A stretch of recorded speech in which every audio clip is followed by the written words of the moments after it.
Уф, прямой эфир. Друзья, еще пока никого нет. На самом деле я даже не ожидаю, что прямо сейчас будет прям толпа народу, потому что Казахстан частично спит, особенно, наверное, большинство из тех, кто вчера был на Just Kiss. Москва спит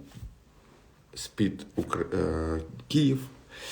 Поэтому единственное, на кого мы можем рассчитывать, это на нашу казахстанскую аудиторию, которая уже проснулась. Всем привет, и я вижу людей, которые были на вчерашнем Just Kiss, и они еще бодрячком. Вау. Доброе утро всем, или добрый день, кому как. О, Кыргызстан пришел, Ташкент пришел, ё-моё, какая прям приятная встреча. Друзья, всем привет. В общем, слушайте, Эдди, это преподаватель Кизомбы и Сембы. Он живет в Портленде, и у них сейчас 10 вечера, причем еще суббота, чтобы вы понимали. И вот сегодняшние 12 часов, это, наверное, была единственная наша возможность встретиться, учитывая такую разницу во времени. Чем крут Эдди? Он настоящая энциклопедия в вопросе Кизомбы, Сембы и вообще всех вот этих вот африканских танцев. И именно он, были еще другие, там, конечно, преподаватели такого, что, кто не знает, между урбанистами и кизомбистами прям была война. В 2014-2015 году они прям воевали на просторах интернета.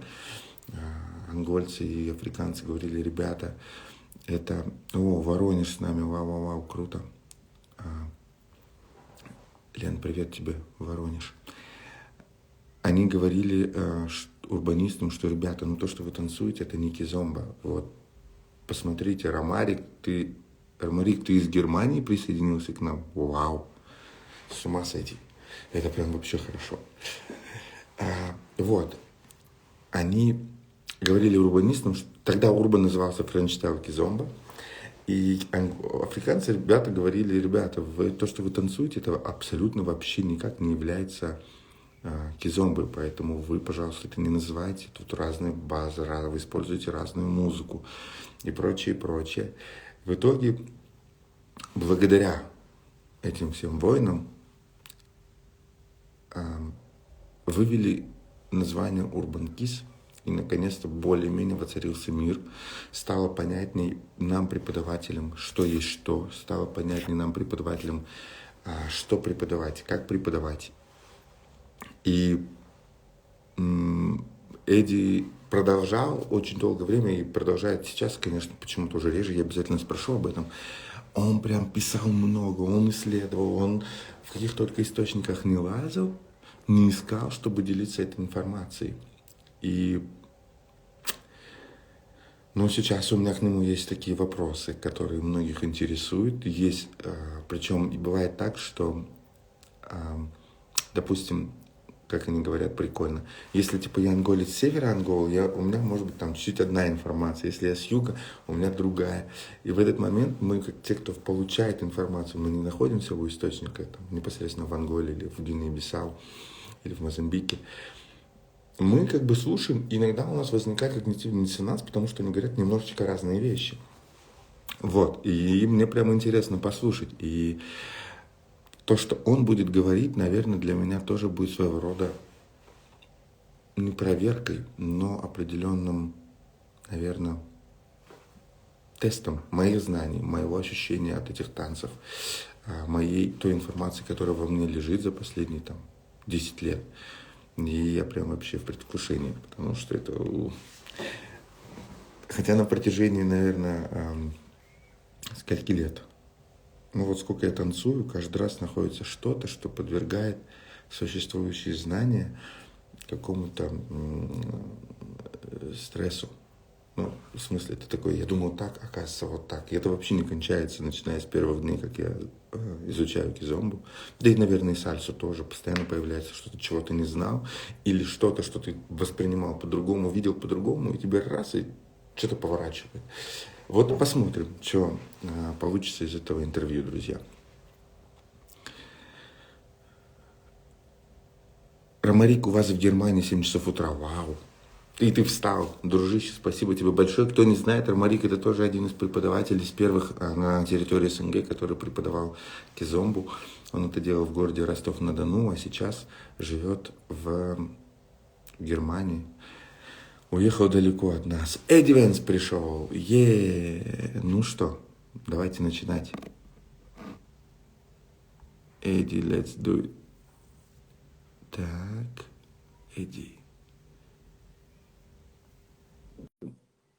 Ждем. Эдди, приходи. Эдди! Hello. Hi, how are you? I'm good, and you? Yeah, we're fine. We have already morning, daytime. Yeah, You I have can already, see. I can. you still have Saturday, right? Yeah, it is Saturday, and it's late in the night. Yes, thank you for saying me yes about this live talk. No problem. No problem. So we have people watching us from Kazakhstan, Russia, Mm-hmm. Hi, Kyrgyzstan, Kazakhstan. Uzbekistan, and even Germany. They have like 7 hours morning, and the people from Germany with us. So, Okay. and we have actually a lot of questions to you, Wow. Kizomba and Semba, and these questions are really always we have it. There's always like some temptations, some questions about that, because a lot of issues about Kizomba. You have a lot of issues about Kizomba back in 2014 when yeah. I've been there at that time. I was dancing already for the Mm-hmm. first, and I started in 2010 in London with Iris de Brito. Oh wow! Yeah, I it didn't was. know that. Yeah.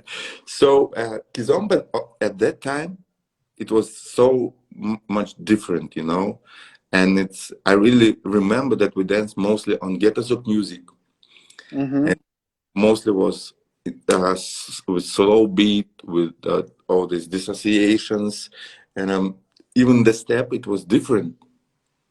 And then like in 4 years or 5 years, everything changed. Kizomba, Mm-hmm. really Kizomba. That Kizomba that we danced in 2010 became like, got the name as Urban Kiss. And for me, it's good that all that wars about Kizomba and Urban Kiss, it finished, right? So everything is good today. Everything Yeah. has its name. The war. Yeah. My war was about the name. And at the time, many people didn't understood. They used to call me Urban Kids hater. Yeah. They gave me a lot of names. And actually, the moment that the name came out, I've never went into any debate about it anymore. No argument anymore. It was literally, I felt like I did uh, my part. What I wanted, or what I was fighting about. And the moment the name came, I was feeling in peace. Because at the time, people did not understood why the name, why it's important to give name, and why things change. Because to be honest, uh, it's all about understanding. And since 2010, since the dance started, it's about understanding what is happening and why. Okay. And if you guys want a little bit explanation on my side to understand why. Truly Western society, and there is a huge difference between Western and African culture. Okay. Mm-hmm. And here, very important, I'm not talking about race, I'm talking about culture. Okay. So a black person born and raised in Western will have Western culture. A white person born and raised in Africa will have African culture. Okay. Yeah. So we're not talking about race, but we're talking about the culture. Mm-hmm. So the biggest difference between Western culture and African culture starts firstly from the music. Okay, most of Western culture or Western people or people that live in Western culture, they they connect more with monorhythmic rhythms. Okay, Monolithic, yeah. yeah, and most of Africans we connect more with polyrhythmic. So what happened? Kizomba only became popular when we created monorhythmic. Who created monorhythmic? The Western culture. It was Later. Nelson Freitas, Johnny Ram, which they were kids that were born in Holland, born and raised in Holland. So they were Western. Okay, Mm-hmm. the only thing they did, they mixed their parents' culture with their culture, which they start mixing R&B and hip hop into a zouk or whatever they perceive as a zouk. So they create monorhythmic.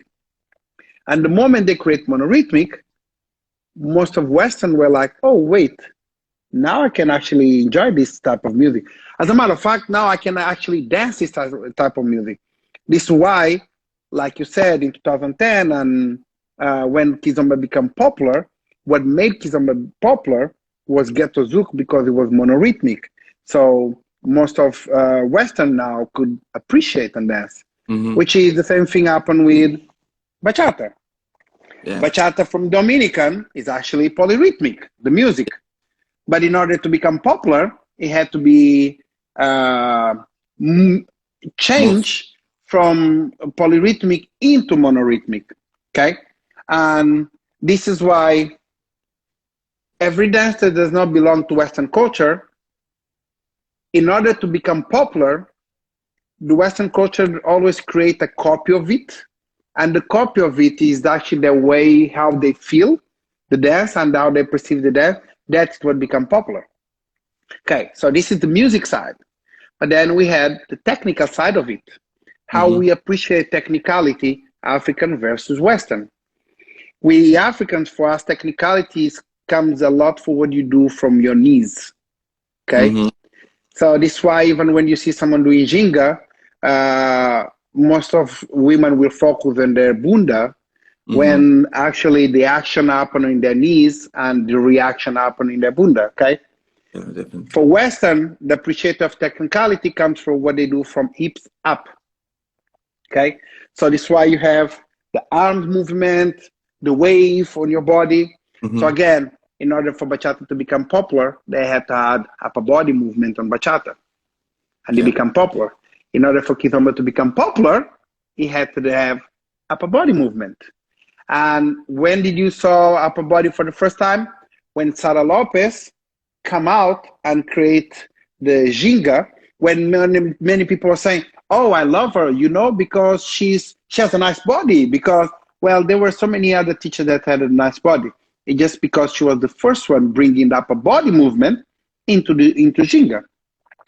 So naturally, in order for Western to appreciate Kizomba, they had to change the music, or in this case, they just carry on with the music that we already create, but they made it more Westernized, Mm-hmm. uh, and they had to add upper body movement plus the space, because also culturally, most of Mm-hmm. Western they have space when they dance. Yeah, yeah, definitely. Uh, so they had to add that on the music. Example, today you have tarasho. Yeah, And what is tarasho? Is the addition of upper body movement into yeah, tarashinha.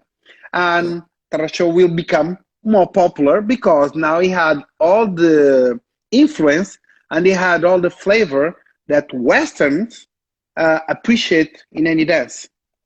So this is why my fight all the time was never about the dance, because I know by historically that every dance, in order to become popular in Western, they need to suffer their mutation. And very Yeah. important is mutation, not evolution.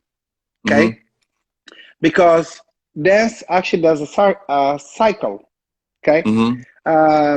where if you take, like, if you go most of African countries, they are dancing urban keys. But what they're taking out, they're taking the upper body and they're adding jingo neuron keys. Ah. And if it takes too long there, they will reshape the music bit into monorhythmic to polyrhythmic, Rhythmic. because the dance is a cycle. Okay, it just go back and forward. Then this is why I always fight, because those natural changes happen, and every time there is natural change happening, you need to have a natural name. Mm-hmm. Okay, we don't dance Semba. Like when I say we don't dance Semba, normally it's when you start learning Kizomba that you start learning about Semba. Yeah. Because once you get there, someone will say Kizomba came from Semba. You're like, oh, so what is this thing, Semba? Oh, so Semba have this. And then when you talk about music, Kizomba is a mix between Zouk and Afro rhythms from Angola. So you're like, oh, what is Zouk? And then you may go deep into Zouk. And from there, you understand that Zouk also had influence from Compa and Bikini. And so everything has, we all come from fusion. You are fusion, I'm fusion. we are fusion from two people. So fusion is not bad, as long that for everything you create, you give a name. And at the time, they used to call everything Kizomba, French style. Yeah, I remember that. Yeah, so my fight was mainly because of the knowledge I have of natural exchange, that mutation that music and dance have, and the fact that everybody was saying, oh no, this is just evolution. No, it's not evolution. You just don't have the knowledge enough to understand that it's a natural mutation that you all do. And it's like it's mostly different dance. At that time, it was so much difference between the real Kizomba and the urban Kiz. It was so different in dancing, in technique, and in music. Yes, but even our Kizomba also, because the best thing that happened to our Kizomba, Angolas may like to say it or not, is actually the moment it become commercialized. Yeah. Because the commercialized means it brings more technique, or it brought the need to have more technique into that dance. Okay. And the first Kizomba that was being taught, okay, so it's much deeper than people think. You need to divide Africans in three different categories, okay? Yeah. So you have the diaspora Africans, which they are naturally going to be a fusion of African culture and Western culture. Yeah.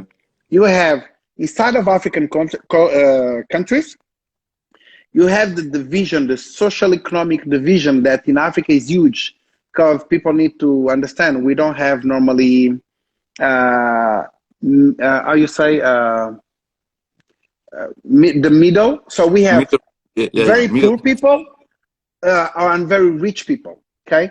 And that brings a huge difference. And this is what happened in Angola. The first Kizomba that was being taught in 80s, 90s, beginning of 2000, till 2010, till 2010 actually, it was a Kizomba mainly danced by the people with some social economic, some good social economic that live in Rwanda, but we used to call them assimilados, because the assimilation into the Western culture was higher, okay? Then in 2010, because of Africa Dancer, you have a couple called Bernadette and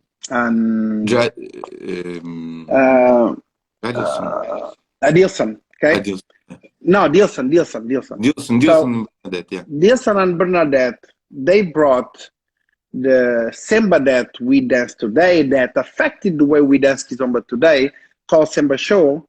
They brought into Portugal when they won the Africa Dancer, and it was when we from the Palop community in Portugal, or the diaspora, the African diaspora, we saw all those movements that we, till that moment, we were seeing some fusion between salsa, people from salsa bringing it, but that was deep, because it's almost like a calling to the roots.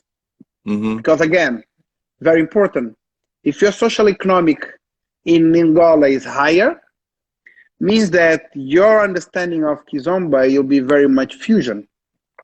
Because when you talk with some people with 40, 50 years old, when they talk about Kizomba, they will talk the fusion being merengue, Mm-hmm. plena, um, um, they will talk about compa, they will talk about bolero. And then if you go into the lower social economic, the kids, they will talk about kazukuta, kabetula. So the kids gonna go and bring you the traditional, and the Mm-hmm. guys with some higher social power, economic power, they'll be already still bringing the fusion they had during the time of colonization. So the Mm. kizomba that was taught until 2010 was what we call the assimilage. Okay, it was a kizomba very much into Western type of way of dancing, Mm-hmm. and then in 2010, the new kids, the kids from Angola, they literally went to the root again, and they made it special. That influenced the way we dance, all of us, Mm-hmm. because many tricks used in urban keys today, they It's kid. also came from Semba show. Yeah, yeah, yeah, yeah, yeah, yeah. I saw that. And just something funny for those who doesn't know, the biggest influence of Semba show came from one person only, and that person called Michael Jackson. This is why you see small steps, very lot of cross steps, a lot of Moonwalk. because Michael Jackson had a moonwalk. He had a huge impact in Africa and the way we perceive things. Really? Wow. Hmm. I never heard that. Yeah. Wow. Cool. Eddie, you live in Portland, um, Yep. America. I heard that Kizomba movement in America not so huge as in Europe. Is it true? It is. It is.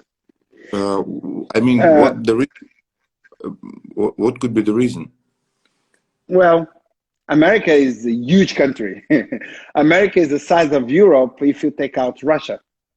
Yeah. Okay. So uh, Kizomba took almost like 5 years uh, to move to North America in a stronger way. Okay. And when I Mhm. say North America, we also need to include Canada on it. Okay. Mm. Uh, very important. It's not so big, but it's big because you can have a Kizomba festival here with more than 1,000 people easily. Oh, Okay, oh, wow. yes, 1,500 people you can get it in a festival. The thing is, if you go into local areas, the community are all small. But when Hmm. you do an event, they all come together, and then you realize, okay, the community is not so small as I thought. But I don't think there is no continent that can be compared with Europe. Not even Africa. Kizomba in Europe is bigger than in Africa, so nobody can compare with Europe. Europe is very strong in Kizomba, Urban, Semba, whatever people think. Is it? Can it be because like people from Africa is more dislocated in Europe than in America? Could it be like this? Because if we speak about salsa, there are a lot of Latin Americans in America, and salsa is very strong out there.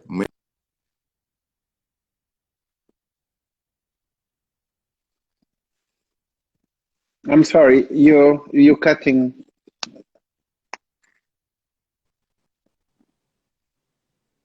Eddie, I I can't hear you. wow. Am I moving? Is it okay? Or I'm still freezing. Yeah, you're still freezing. Shh, shh, Okay, shh, shh. I think you're getting better. Yeah, Okay, can you keep talking? Yeah. yeah. My question was, is it because like there are not so many African people in America than in Europe? Because I know that in Europe a lot of African people, France, Holland, UK, Germany. but in America it's like more Latin Americans. Maybe that is the reason why Okay, Kizomba is not in Europe. but you missing something important. Which America is has a lot of African Americans, which we want or uh not, they during the time they were here, they end up creating almost their mm-hmm. own culture. Okay, they have the hip hop, the breakdance, the jazz, the blues. Um, so they create almost like their own identity. And yes, I don't think there is so many African in America like there is in Europe. Uh, but I don't think really it's because of that. I feel like Europe, many European countries, believe or not, they don't have dance as a culture.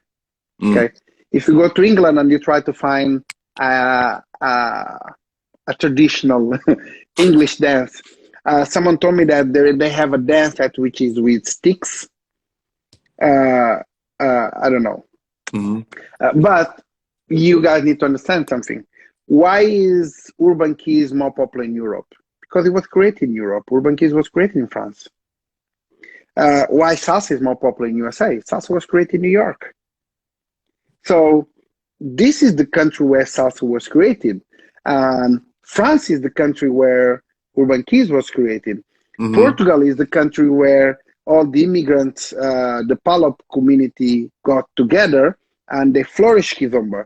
So it's natural that those places are going to be really strong because they have there is a connection, a very strong connection there. Mm. Okay, okay. I have questions from the people, Hmm. and Give what? me 1 second because my AirPods are kind of without battery, so I'm just gonna take them out, Mm-hmm. which gonna disconnect to connect to normal sound for my phone. Okay. Okay.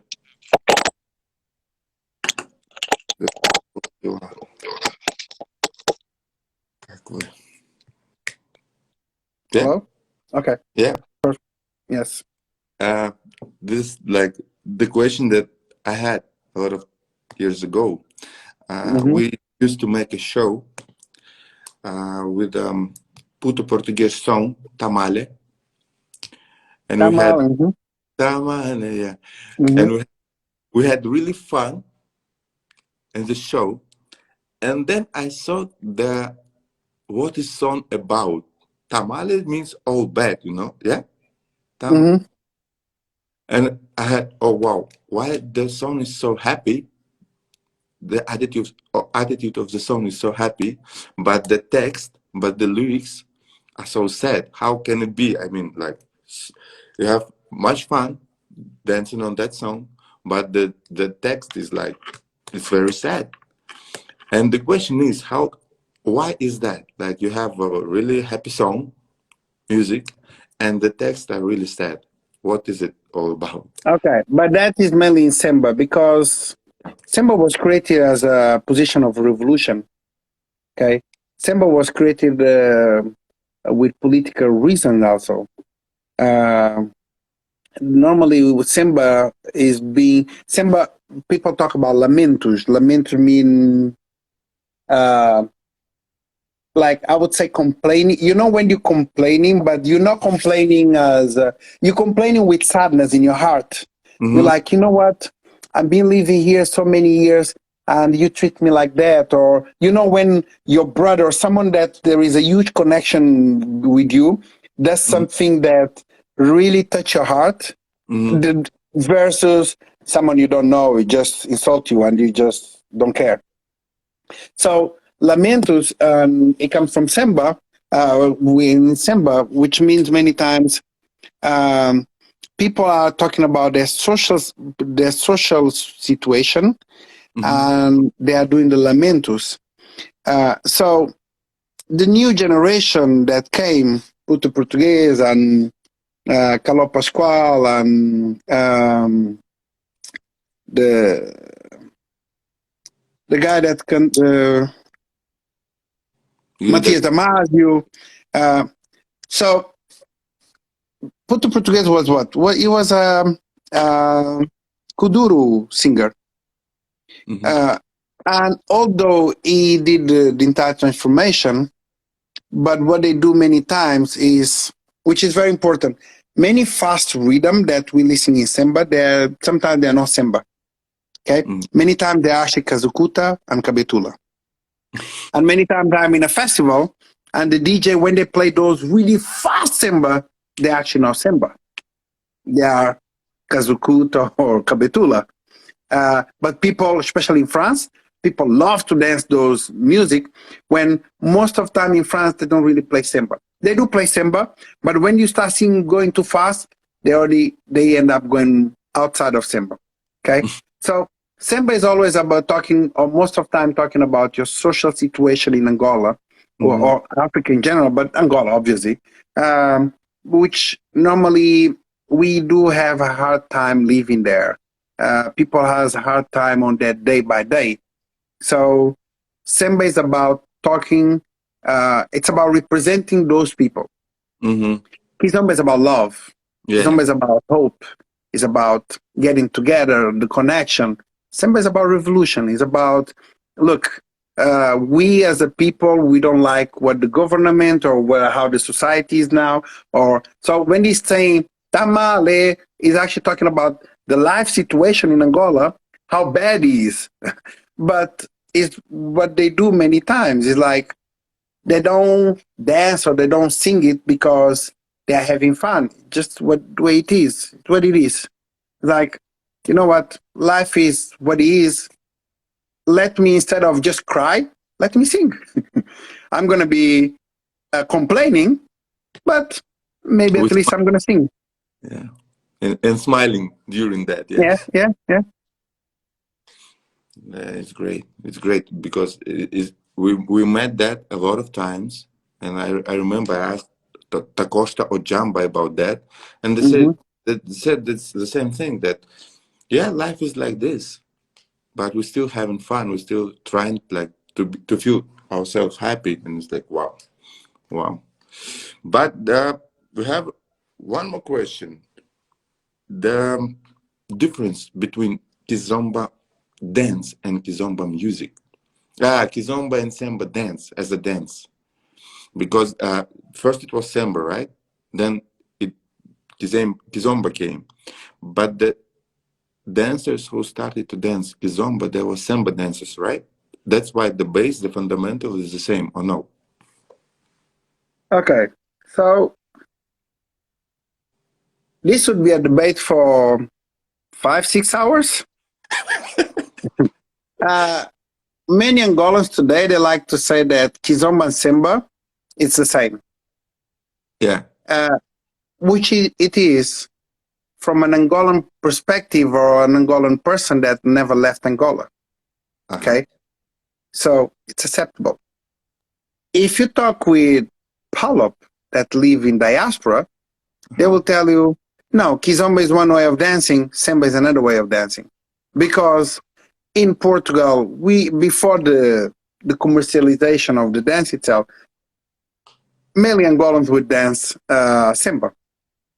And Portugal, the word Palop, it's actually the representation of all the African countries that were colonized by Portugal. And the word Palop was almost like a new identity we create there to feel respected in Portugal. Because in Portugal, they would not, once you immigrate to Portugal as an African, you stop being from Guinea-Bissau or from Angola no, you become only African. You black, so you're African, okay? You Cape Verdean, oh, I can see mixed race there, you black, so you're African. So there we realize, oh, damn, here I'm not Angolan, I'm not Guinea, I'm not Cape Verde. So the Palop become almost like identity. Oh, no, I'm Palop. So that's why it's very, and people that you see using a lot the word Palop, you know for a fact that there are people that live in diaspora. They are the African immigrants, like my case. Okay.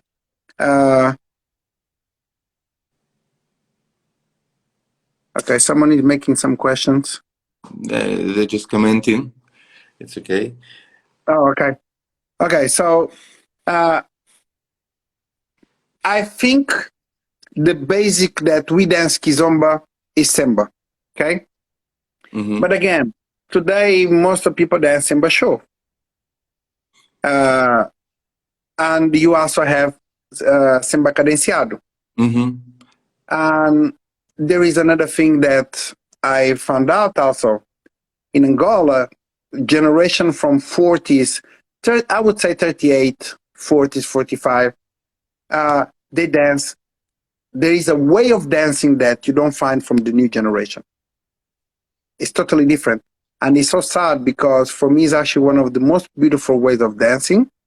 But because there is nobody that teach that way of dancing outside, it will, the only way of dancing that people knows is the one that made by the very, very, very young generation in Angola, which is what we call Semba show, which is based in a lot of tricks, dancing too fast, playing fast songs, which many times, if you actually know a little bit about music, even them, when they do those tricks actually doesn't go with music.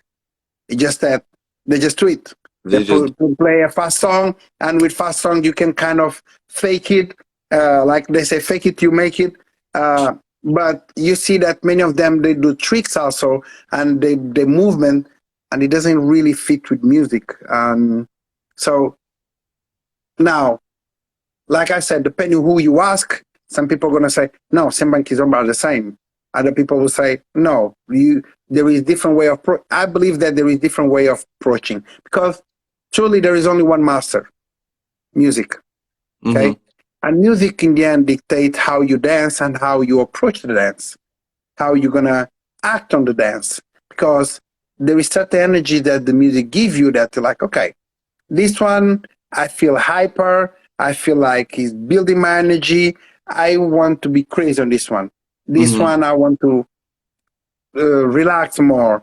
This one, I want to slow down, and so on, so on, so on. So I feel like what I believe is that Kizomba came from Semba. The basics are the same, but there is different ways of doing interpreting them depending on the music. Yeah, that's true. I mean, I heard that there are Semba show and Semba social or Semba cadenciado. Semba cadenciado is the social Semba. But can I say that Semba social equals to Kizomba? Yes, definitely. This is literally how I do interpret it. I would say Kizomba is actually the social, the Semba cadenciado. Okay, so I got it right. I mean, we had really teaching Kizomba and Semba, and we have like different blocks of information. Kizomba, we dancing Kizomba almost without any tricks. It's like it's social. And we have a block of information that could be named as Semba social, where we give tricks, where we're having fun. So it's good to hear that we make even on the social, you can also do tricks. It's just that there is certain tricks that are social, and there is tricks that are for show. And if you're gonna slide someone's leg, you cannot slide totally because you are on the dance floor with other people. You can just slide enough that to the point that the person that you're dancing does not go out of the. So for me, when we walk as a human, you have a center that controls your balance. If you do big steps, or if you stretch your leg higher than that center, your balance now become awkward. So, I feel like there is a small. I'm sorry. So there is a small. Give me a second, because this time is when my baby girl called me to say good night. Nikki, manda mensagem a Brianna e diz que eu estou numa entrevista. Yeah, so I'm sorry. Where was I? We were talking about the social Semba and Kizomba. You were talking about the balance, the big steps, and the problem of that. Yeah. So you can do some certain tricks in a social, Yeah, but the thing is, once you start focusing doing tricks, you focusing in understanding the music. yeah. You're Because missing the most of music don't even ask you for tricks. true, It true. doesn't matter how much the upbeat you think the music is, but it doesn't really ask you for tricks. Yeah, that's true. And asking about the difference in music of Kizomba and Semba. Uh, the first information I heard that like that it has difference in instruments Mm-hmm. between Kizomba and Semba. Mm-hmm. But now when I'm dancing, I am like I'm listening more about the attitude of the music. So if it's like feel more soulful, more about like more light music, it's more about kizomba. And when I want to have like fun to get crazy, for me it's like semba show. For is it correct way of dancing? I mean, listening to the music and not thinking about oh wait, is this instrument is on the music or we missing it? Like what it's like more. Okay. This is a very tricky question because especially today with the new artists coming in, they're creating more and more a very blur thing. Okay. They are doing what I call Kisemba. Uh, the thing is, the instruments today between Kizomba and Semba, they're getting similar more and more. Okay. Yes, there is some instrument that you have in Semba that today you have almost all of them. It's just that the way you actually play it is different. Okay. Mhm. The way they do the guitar in Kizomba versus Semba is different. And normally what I explain to my student is if you want to know what is Kizomba, which is not 100% accurate, but give you an idea. Mhm. Normally, the drum in Kizomba is the one that take over. Is the constant one, but is the one that take over. Is the strongest one. Mhm. Okay. Um, if it wasn't too late, I could give you like a section so uh, Listen. you guys could see. But I live in a condominium, and from Yeah. 10 p.m. we are not allowed to do too much noise. Okay. But because it would actually allow you or help you to understand how you can, because now you have some Kizomba songs that the intro is actually Semba. Mm-hmm. It's just that the way many singers told me that is that Semba has like a pattern Mm-hmm. and a construction that doesn't really change too much. So Mm-hmm. Semba the music doesn't accept any fusion from any other rhythm. Zouk is all about fusion or Kizomba, okay? Mm-hmm. Because Kizomba is already a mix between Zouk and Semba and other rhythms. So every time you listen any type of Kizomba or Semba, whatever, the moment you start feeling like there is, I can feel some compa here. Oh, I can feel some Zouk here. Okay, it can no longer be Semba. Even if in the beginning it did sound like it was Semba. Okay. Uh, what is your experience as a traditional Kizomba dance? Dancing with urban Kiz dancers. And I lost that question. Someone made a question. Question. What is your experience as traditional Kizomba dancer, dancing with urban kids dancer? Ah, okay. I think the question is about did you had an experience to dance with urban kids dancer and how you Yeah, felt of that? course. Being on the festivals. Um, some uh, some people are very good followers and they just adapt. Mm-hmm. Others, it is awkward. awkward. It's like, it's almost like me speaking in Chinese and you speaking in English, but I know nothing about English and you know nothing about Chinese. And we are there trying to communicate, and we pushing for it. But no, because Kizomba and Urban, they have different flavors. Okay. Yeah, definitely. Different ways of feeling it and different way of you transfer your weight. Yeah. And if you only have experienced dancing urban keys, it doesn't matter if your teacher told you that you learn Kizomba or whatever, you will not be able to dance with a Kizomba person. True. Okay. True. And there is tips that I can explain to people.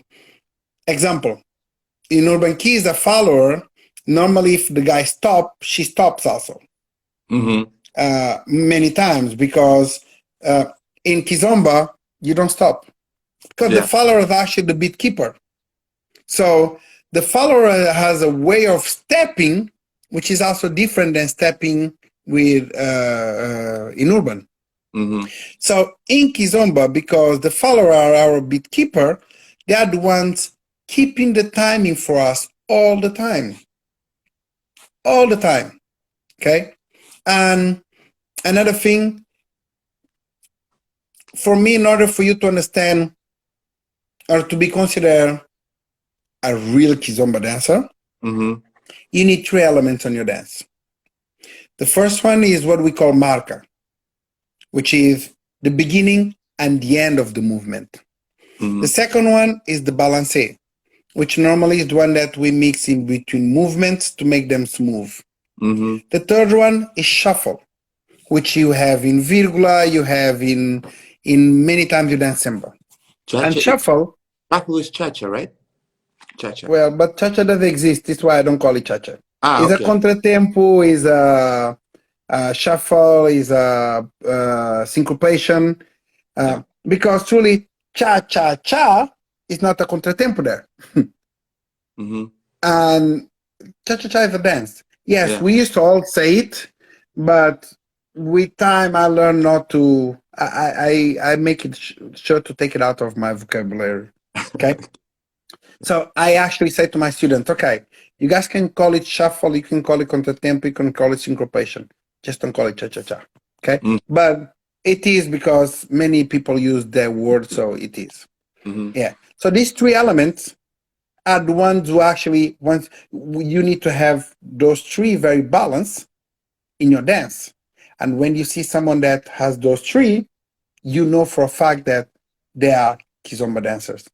When they don't have those three, you know for a fact that they are fusion. And when they don't have those three, there is one main that they don't have, which is the shuffle, the syncopation. Because what they did, they changed the syncopation into the urban they did, which they do cha-cha-cha. Mm-hmm. If you see the way urban keys people do syncopation is based on cha-cha-cha, which is different than shuffle. Okay, so most of urban keys people or fusion, what they have is actually very much balancé, because this is what they learn from the basic one, which is the way they do the basic. And again, basic one, you have two different basic ones. You have the basic one based on Ghetto Zouk and Tarashinha, and you have basic one based on Kizomba and Semba, which I call it Cavalinho, because the rhythm is different. So because your master is the music, once you put Kizomba and Semba, you can no longer do the same basic on 1 and 2 and 3 and 4, because the rhythm doesn't, the master doesn't ask you to do that. So it's different. Yeah, but the jinga, is it like obligatory to have it for dancers, or you can like just walk straight? Because sometimes I see dancers, even teachers of Kizomba and Semba, they like walk as straight, they're just not moving their hips. Very stiff. Yeah. Is it okay? Okay. Again, will depend always who you ask. Remember, I'm non-Angolan, okay? It's very important. So, Ginga, what means Ginga? First, we need to understand what means Ginga, okay? Ginga means body movement. Yeah. Everybody has body movement. The moment you move your body, it's a body movement. Yeah. Okay. The Brazilians call ginga to the football players, Yeah. soccer players. Okay.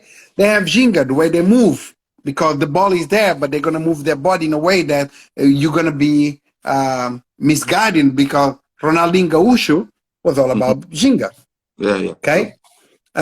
So ginga is your body movement. Now, Angolans has a peculiar way of doing body movement when they're dancing. Cooler. Okay. They're like No, more. peculiar. They have a kind of specific way to do their body movement. Mm-hmm. Okay. Mm-hmm. Which is also very much based on other dances they do, like tradition, like Semba Carnival, Cabetula, Kazukuta, which outside of Angola, you don't get that. Ah, okay. Okay. So once you don't get that, you don't really get that specific type of moving as Angolans.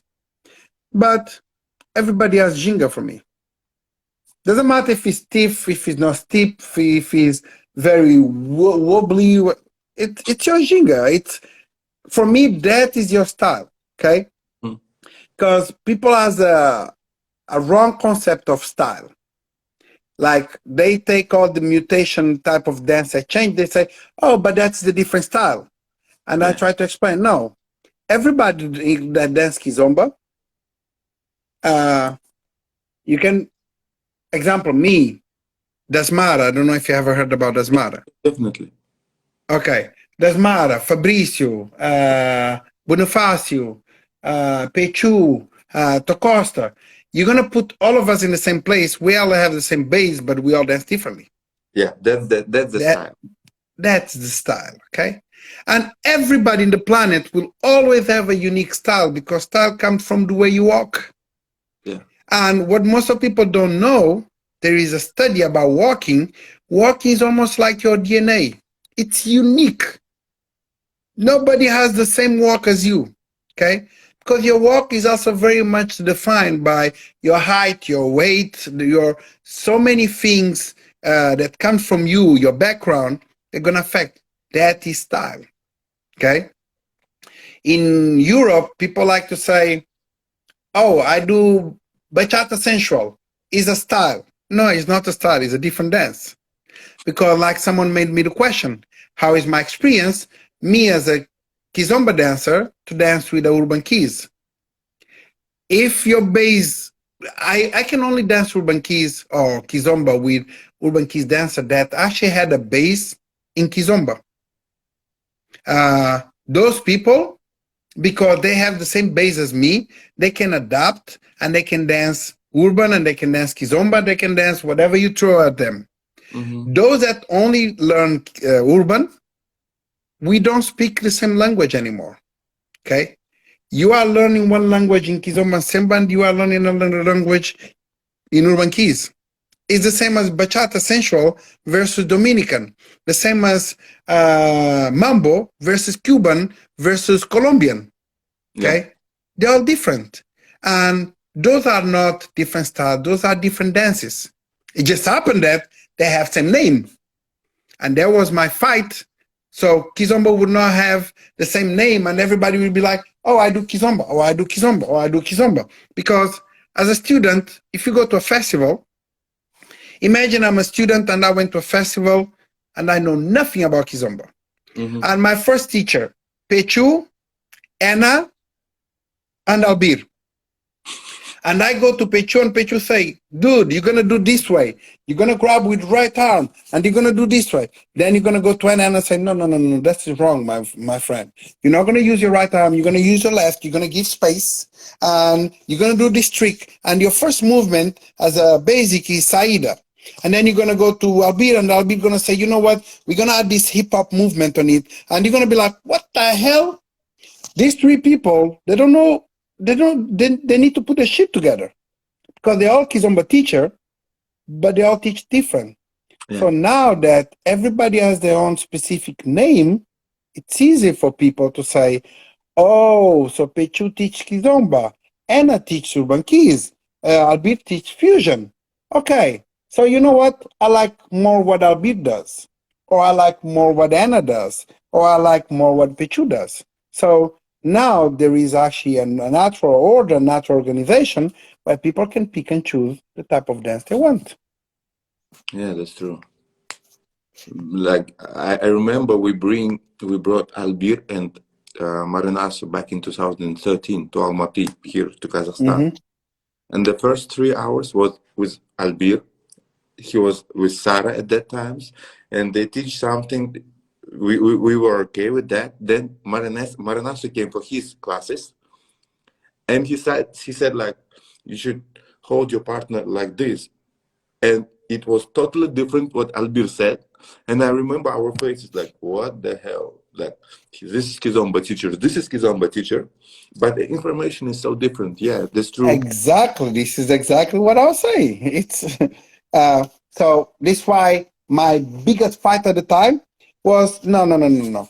You give the name Mm-hmm. of what you do, but then people, the human interpretation is always based on uh, what you want. Okay, Yeah, it's everybody. Even when I see today, when there is a post and there is many people making comments, everybody has their own agenda. yeah, Everybody's there for one reason. And there is other people that are just cheap. They just go, oh, everybody's saying Michael Jackson is horrible, so I'm gonna say Michael Jackson is horrible. Everybody's so, but most of people as a human, we always have our agenda. And the agenda is always very personal, very based on whatever we feel, whatever our background, whatever experience. And if they're talking about someone that we like the person, we don't like the person, there is so many things there, okay? And I remember because I used to fight, and if you are from 2010, you also remember how vocal I was, because I was very vocal. yeah. You don't understand. I had so much hate.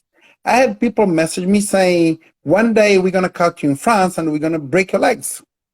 Really? Yeah. Yes.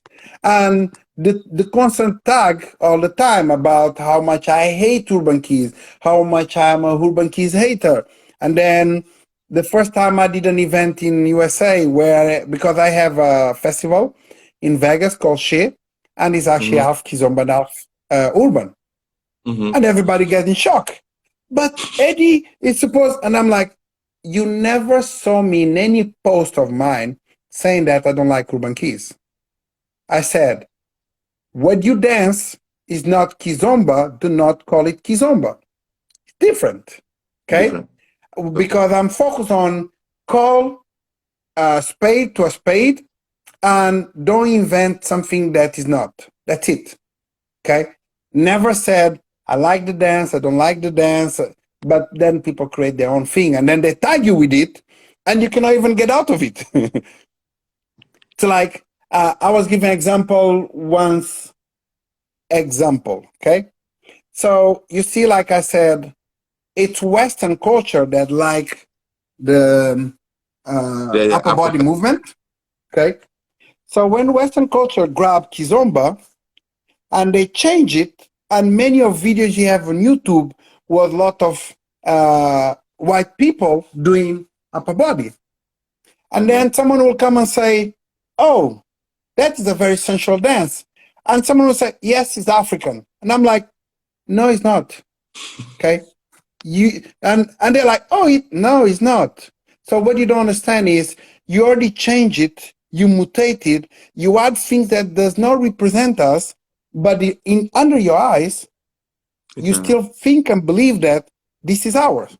Because the moment it has a kind of negative connotation, people are very quick to say it's not mine, it's others. Okay, doesn't matter if it's Latin, African.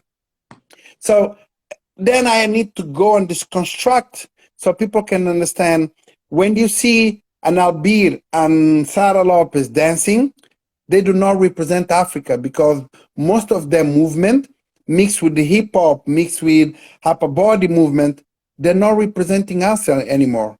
Mm-hmm. Yes, they're represented because they're dancing Kizomba, but there is so many flavor in their dance, in their body, that is not really Kizomba anymore. And this is Yeah. why sometimes it makes me sad because some say, did you ever heard about Kizomba? You're like, no. So let me show you a video of Kizomba. And no, some teachers, they even say, you know, Kizomba came from Angola. Let me show you a video from Kizomba. And the people that will show you will be Albir or Afro-Latin Connection. And then I think it doesn't matter how good they are, but they don't represent Africa. Yeah. Okay. And if I tell you that this dance belongs to this country, why am I not going to search for videos from people from that country and say, okay, Kizomba is from Angola. These are people dancing from Kizomba. Yeah. Now, there is people representing in Europe or other part of the world that also represent Kizomba, and they have a different way of go about it. But no. And then if you are from 2010, you will accept that when urban keys, when they used to call it Kizomba, French style, or when the Albir and Sara become very popular, there were a time that most of Western, they would say that we Africans, we don't dance Kizomba, we only dance Semba. Yeah, I remember that. They used to like to say, no, they don't dance Kizomba, they dance Semba. And I used to be like, wait. So where's Kizomba came from? Came from Angola. So if he came from Angola, why are you saying that we do not dance Kizomba? And the only people that dance Kizomba is Afro-Latin Connection and Albir. Why? Because the way they dance is the way that Western can relate with. Is the way that it makes sense for Western. So we had to go, because Albir and Sara, for me, they were the couple that promote more Kizomba than all the Palop community together. Okay, the way they made it so popular, and today I believe that there is so many countries that there is Kizomba because of Albir and Sara. America, USA, because of Albir and Sara. Many South American countries because of Albir and Sara. I believe many Europe countries because of Albir and Sara. So Albir and Sara, they had a huge impact in what is Kizomba today. And we need to respect that because they did a great job. But they weren't really dancing Kizomba. They were dancing already a fusion. So it just that people may take it negative because I like Albir and I like Sara, and it looked like he said, no, it's just facts. Okay. And Albir knows that because I actually have a very good relationship with Albir. We are very good friends and we talk about it. And he's the first because he's one of the most humble people I know. Yeah, true. I think the idea that like Angolans don't dance Kizomba came because of the music. I remember the time when even Kizomba was named as Semba. We heard Kizomba, the real Kizomba, and we said, "Oh, yeah, that's true. And for us, Kizomba music was a Getazouk music, Criolla of Nick Mendes. That was Kizomba for us at that time. But you know, this is when the word traditional become popular. Yeah. Because what happened is when Kizomba, we're talking about music, we're not talking about dance, okay? True. When Kizomba become popular, among us, we already have Tarashinha music, Getozouk music, Kizomba music, and Semba music, okay? Remember, now we're going to go back to what I say about polyrhythmic and monorhythmic. Because Getozouk and Tarashinha are monorhythmic, naturally, for Western will be the type of music they will grab, okay? Yeah. To listen more, to dance more, and all that, and to teach. Because, again, between 2010 and 2013, I would not say 100% of non-Palop would use Getozouk. Yeah. Period. And all Cape Verdeans would use Getozouk also. Okay? Because the beginning of fusion in Kizomba came from all Cape Verdean teachers. All of them. Okay? Quenda brought the ballroom and tango movement into Kizomba. Helio Santos brought contemporary into Kizomba. Avelino Shante brought tango into Kizomba. Tony Pirata is special.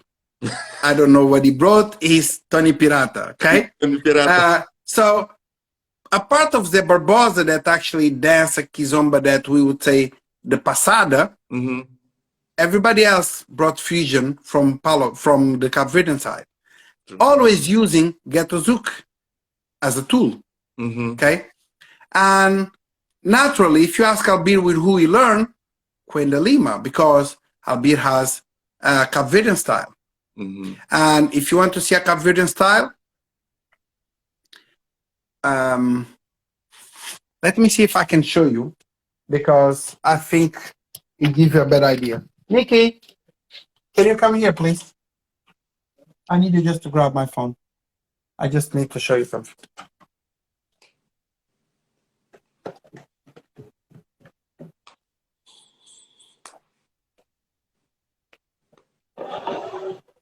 Сейчас будет танцевать. You're gonna dance now. Yeah, I'm gonna. Okay, I need to see my full body. Okay. So, Yeah.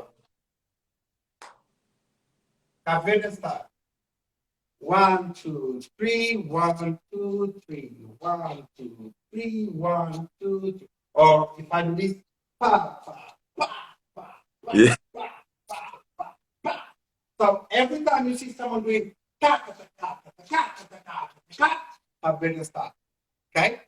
Yeah. Angolan style is the one that you go 1, 2 together, 1, 2 together. Okay? So if you go and watch now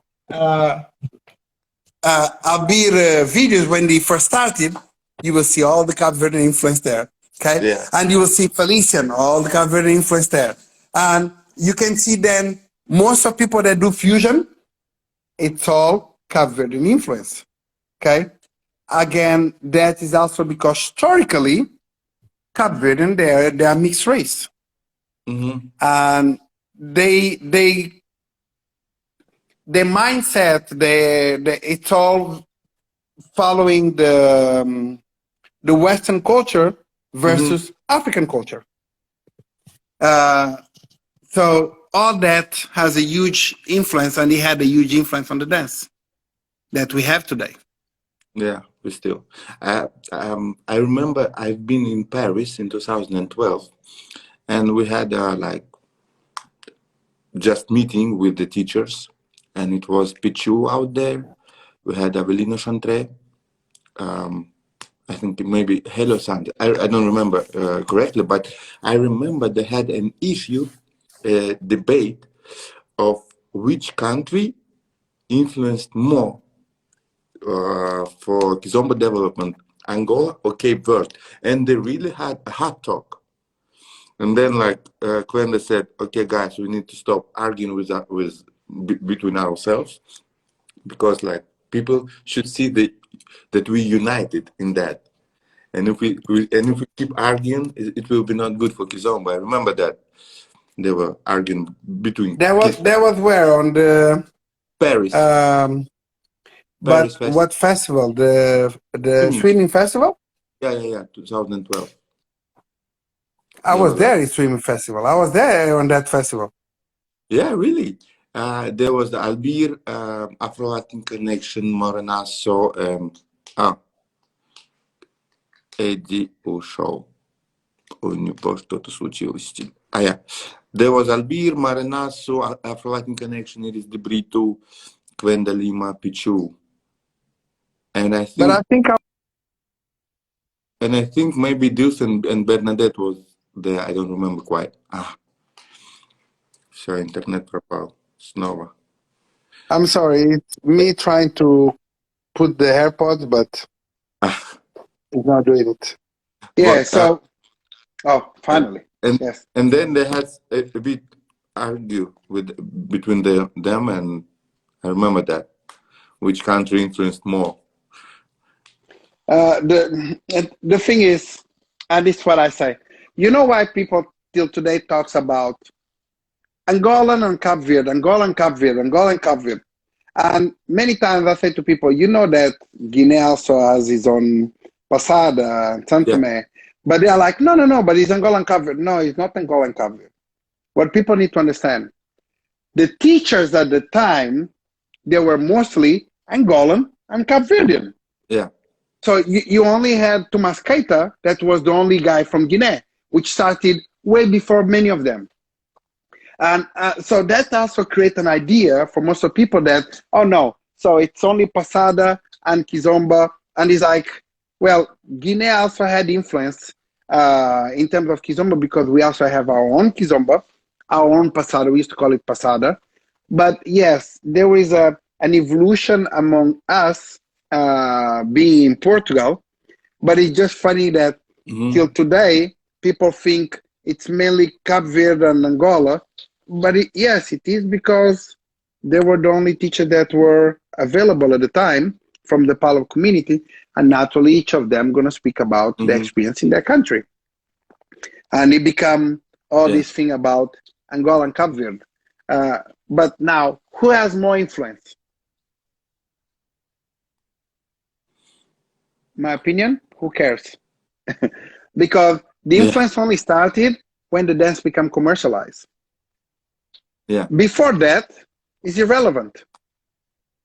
Because among Africans, we don't sell Kizomba. We don't create schools of Kizomba and all those things. Now, who did the hard work to make Kizomba become, open the doors for Kizomba to explode and be like that? It was these people I said. Pechu, Quindalima, Avelino Chantes, Zé Barbosa. And if we're going to be, Thomas Keita, if we're going to be honest, there is more Cape Verdeans than Angolans and Guinea doing. So I would say Cape Verdeans at the beginning did more than Angolans. Okay?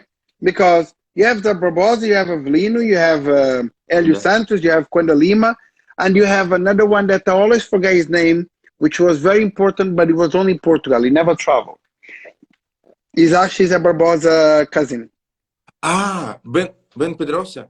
No. No. Ben Pedrosa is Ben Pedrosa is from Algarve.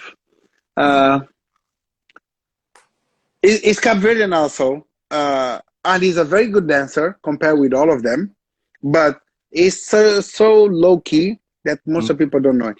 And to be honest, from Angola, representing that time, it was mainly Pechu and Bandera and Cazuza. But Cazuza was still more focused in the tribal thing and all those things. But that's it. So, and then in France, you have Tony Pirata, that was one of the first ones also, which is Cape Verdean. So, if I'm going to say who did more for Kizomba to expand, it was Cape Verdeans, okay? Yeah. Today, things changed. Today, you have much more Angolan representing the Kizomba and Semba, which the way it should be, than any other nationality. But in the beginning, you had more Cape Verdeans doing it than any other nationality. Ed, I have a question about the music in Guinea-Bissau. So the music in Angola is Kizomba and Semba. In Guinea-Bissau, the music you have, how you call it? Is it like Afrozouk, or how does it has a name, specific name? Okay, good question. So, what is Kizomba? Is Afrozouk. Okay, the only thing is Angolans gave a name to the fusion they create from Zouk. Okay, it doesn't matter if in the beginning was compa and then it becomes Zouk. The thing is they call it Kizomba and then become popular. There is an interview. There was an interview, but it was deleted, between one of the guys from Tabanca Jazz, which is a group from Guinea-Bissau. Oh, yeah. And he had an interview with Maya Cool, which is a singer from Angola. And they were talking, and the journalist asked them to define Kizomba. And Maya Cool said, oh, no, in Guinea they do Kizomba. And the guy from Tabanca Jazz said, don't dare to ever call what I do Kizomba. Okay? Wow. I don't do Kizomba. Kizomba is something you guys do in Angola, and you keep it like that. We do Afrozouk. And as a matter of fact, you guys do Afrozouk. Just that you gave it a name and that name became popular. So every other country, they call Afrozouk. If you speak with Grace Evra, he will tell you that what they do is Afrozouk. Okay. Yes, they may call it Kolazouk. They may call it Kabuzouk. But no matter whatever they do, it's Afro. Okay. Yes, singer will give a name and they're gonna try to stick with name and carry on. But it's Afrozouk. So in Guinea we call it Afrozouk. Okay. The new generation now would call it Kizomba because now everything become popularized as Kizomba. Okay. But like the dance, we used to call it Passo Dois. Yeah. And we used to, because of the way we used to move also, but if you see what we used to do is what they call passada. Same basic, okay? Side to side, traveling, retrocesso, that's it, okay? We didn't do any saída, and we would do a kind of virgula, that's it. That is your passada there, okay? It's your basic 2, basic 3, and rotation, doing a virgula. That's it, passada, okay? Angolan, they took that basic and they made it more technical. Because if we go historically, they don't belong to Africa, okay? Couple dance only moved to Africa after 15th century, when Europeans first went to Africa, okay? Everything you see, it's our version of what we saw from our colons was recreated from the way we perceive it. And we make it our way. Remember what I was saying, the mutation that the Western does? We do the same, okay? Like among the Palo community, there is a joke that people does without knowing that it does actually has a historic side of it. So there is a joke among us, which is Cape Verdean sing, Angolan dance, and people from Guinea clap. Which obviously, me being from Guinea, I don't like the joke, but anyway. But actually, historically, is because the Cape Verdeans, because they are mixed race, they were the call house nigger, the one that used to live inside of house, the one that used to work inside of house. So they will be the one that would have access to see the colons using instruments. So they would come and recreate those instruments in a fire, in a meeting, in a circle, and then the other Africans would be dancing. Okay, so the kids, today they don't know and they just make jokes. Oh, Cape Verdean sing because Cape Verdean are very good singers. Cape Verdean sings and Angolans dance, and because for me, when it comes to the entire Africa, Congo and Angolans, when it comes to dance, nobody can beat them. Really? There is this is how I perceive it. There is a natural thing that Angolans have. They're very good in all type of dances. Solo dance, couple dance, whatever. And they can mimic and they can copy and they can recreate very quick. Congolese are like that also. And on top of that, Congolese, is Kizomba style in Angola changing after a while?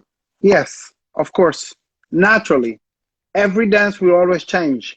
New generation, new way of thinking, lot of influence now from outsider, from YouTube, from media. So naturally will change.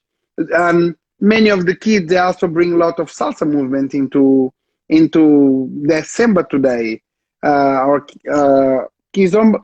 What Kizomba does, Kizomba mainly evolved through the footwork of Semba. But the kids will bring something from salsa. But the thing is, because the structure and they like, we all have like a signature when we dance, And when you dance Kizomba, there is almost like a signature that you can say this is a Kizomba dancer. So when they bring even salsa movements, they blend it so much into the Kizomba signature that people don't relate into salsa anymore.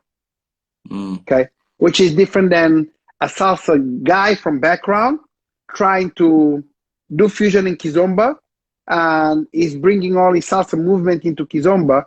That every time he moves, you are like, oh, this looks like salsa. Yeah. Yeah, so there is a different on that also.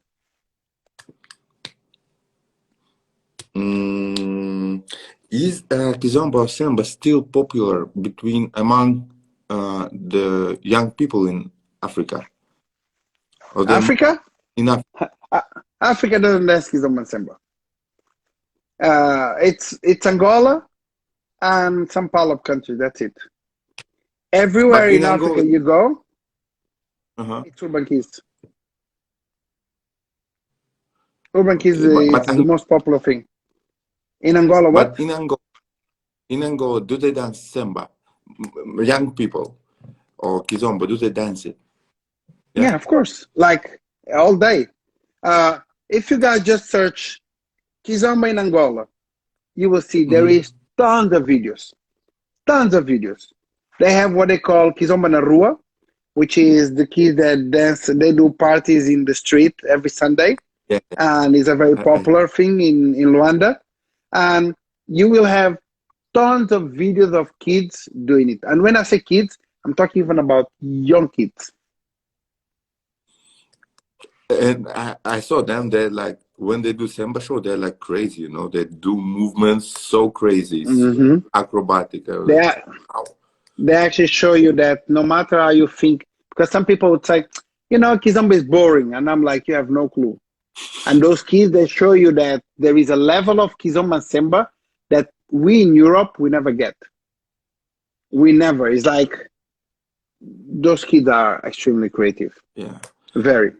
But when I saw that video of dancing on the street, I noticed for myself that the way they dance a bit different that the way like Fabricio does or Marcio dance. Like something is different between the guys dancing in Europe and the guys dancing on the streets in Rwanda. Am I right? Oh, but this is what I say. The You style? have now you have the dancer from diaspora versus the dancer from Angola.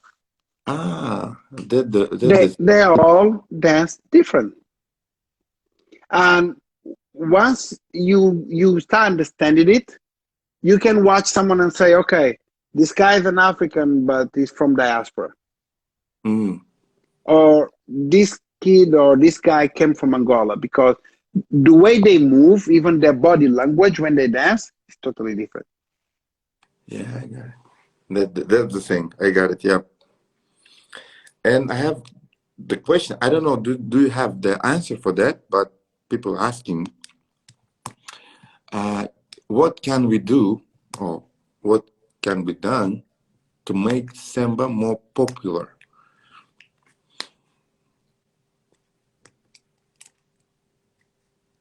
I don't think Semba will ever be popular in a Western culture because, like I said, most of Western like monorhythmic. Semba is a very polyrhythmic way, and it really does not. There is always people that are gonna love Semba, okay? But the percentage of those that love Semba will always be small compared with most of people. Most of people don't care because don't forget, most of Western, they are being educated to do all the tricks in the slow beat. Yeah. But every time you put Semba, they cannot handle 2 or 3 songs because their muscle memory cannot keep an entire song on the same rhythm because everything they learn, it comes from slow beats. Yeah. They feel comfortable to do all the tricks on small beat, but then you put that, you increase that tempo, and you ask them to do something and they lose it. So For me, the thing is what can help to make Kizomba and Semba more popular is like believe inside of yourself, because every time I do,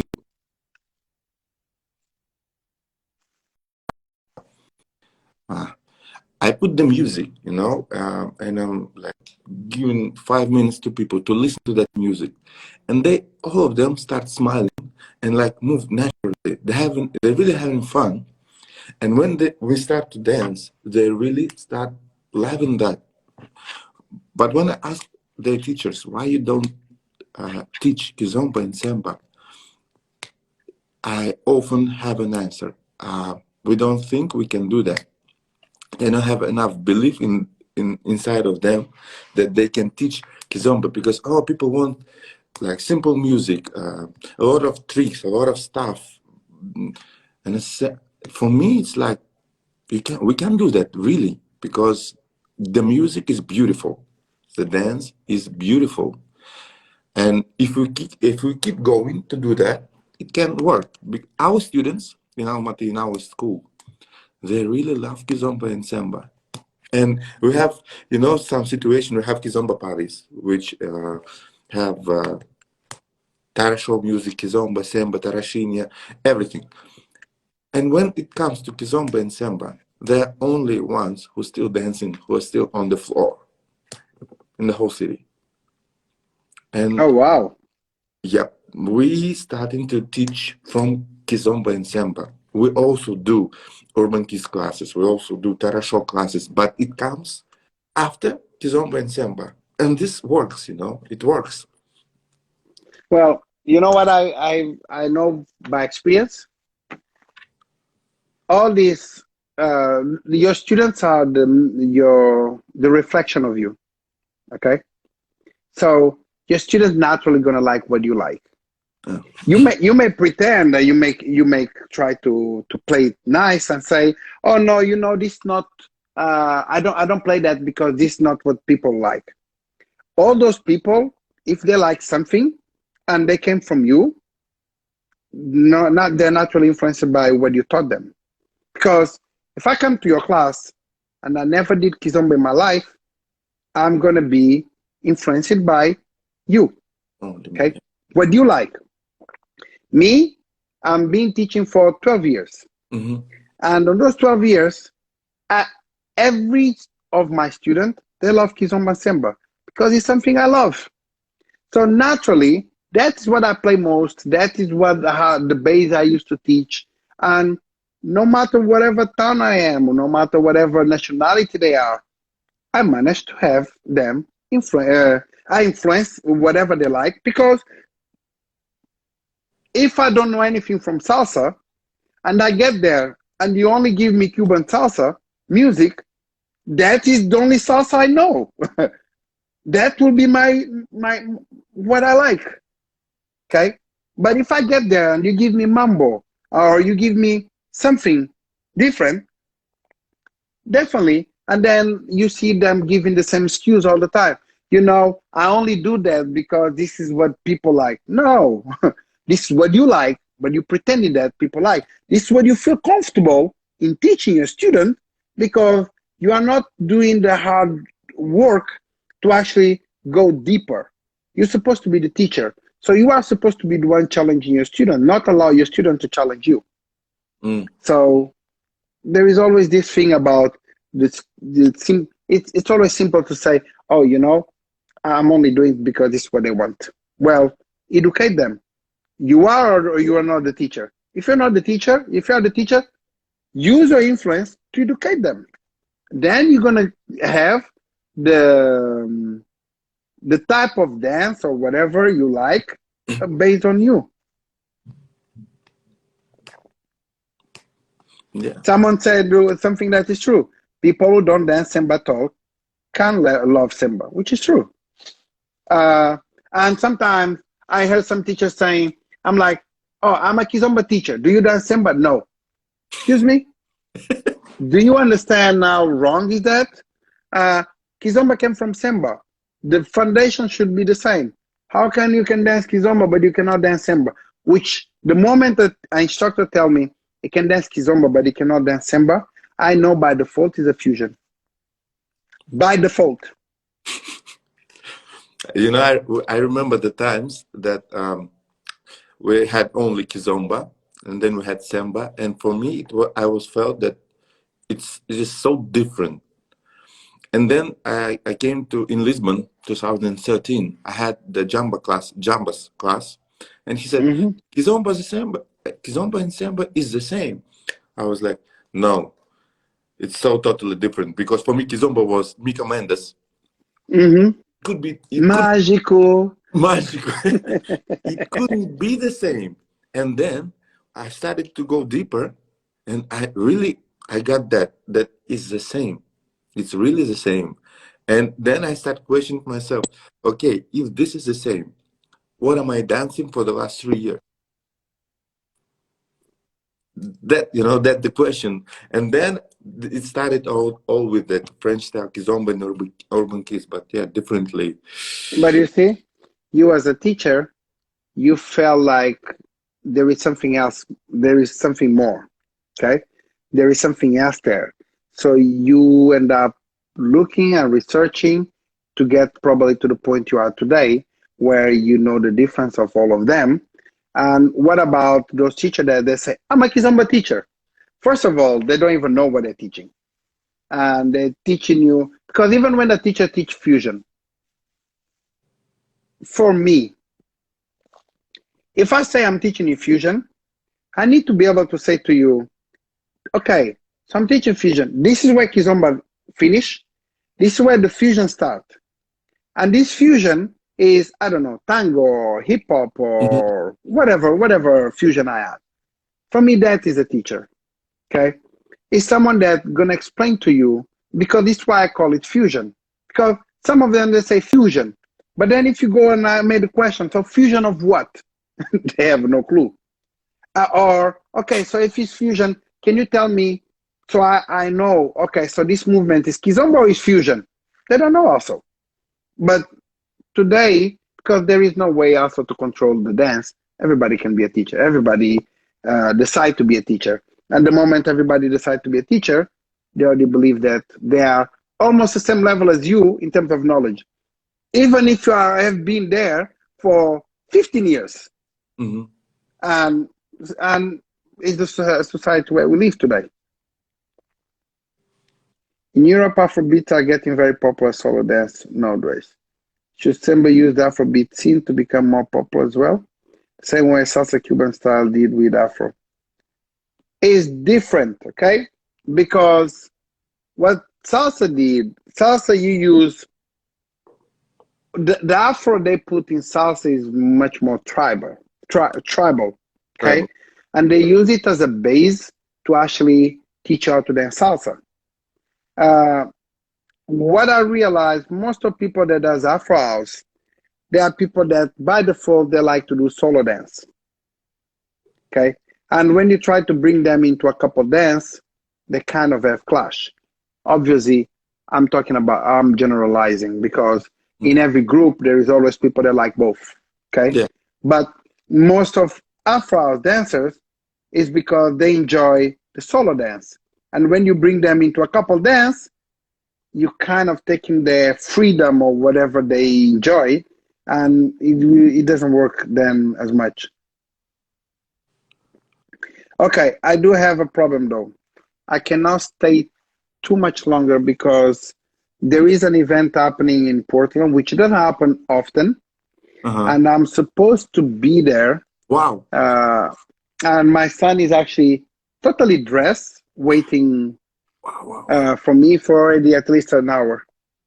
Yeah, Eddie, thank you for that time. We have like 1.5 hours. It's a lot. Thank you very much for No, no, no, no.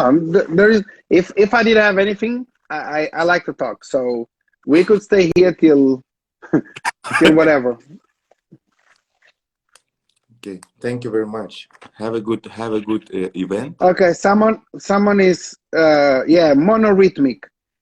You can Google it, monorhythmic versus polyrhythmic, and you will understand. As a matter of fact, in YouTube, you will have videos that explain the difference in terms of rhythm.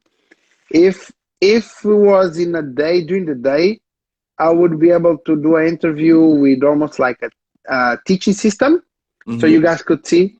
But unfortunately, it's too late. I Yeah. cannot play music. Thank you. Yeah. No. Thank you for the invitation. It's really an honor to be. When you said Kazakhstan, I'm like, maybe it was a misspelling. Maybe you're not saying the country right. So thank you very much.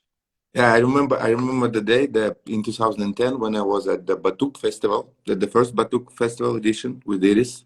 She was inviting me to Pechuk Kazuza, and she said, "This guy is learning with me right now, and he goes back to Kazakhstan and he will start to teach their faces, where Kazakhstan, really? They will dance Kizomba, Kazakhstan, really?" Yeah. And the same face I had with the Paulo Flores when he came to Moscow.